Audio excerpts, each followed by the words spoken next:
Breaking news, BCB সভাপতির পদ পাচ্ছেন ফারুক আহমেদ, আর তিনি পদ পেলে চাকুরি হারাবেন হেড কোচ হাথুরু সিংহে। সংবাদ মাধ্যমে এসে একই বললেন হাথুরু সিংহে। দর্শক, বিস্তারিত জানুন পুরো ভিডিওতে।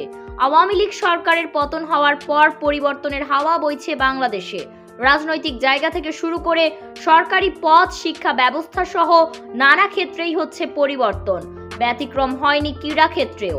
আর এই পরিবর্তনকে খুশি মনেই মেনে নিয়েছেন ক্রিকেটার ও ক্রিকেটের ভক্ত সমর্থকরা।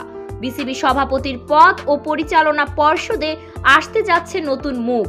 সভাপতি হতে যাচ্ছেন বিসিবির সাবেক নির্বাচক ফারুক আহমেদ। তবে তিনি যদি দায়িত্ব পান তাহলে চাকরি হারাতে পারেন হেড কোচ হাথুরু সিংহে।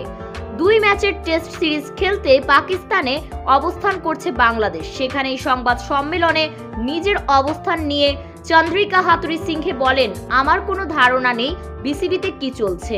আমার ভবিষ্যতের কথা বললে যতদিন পর্যন্ত চুক্তির মেয়াদ আছে আমি দায়িত্ব পালন করে যাব।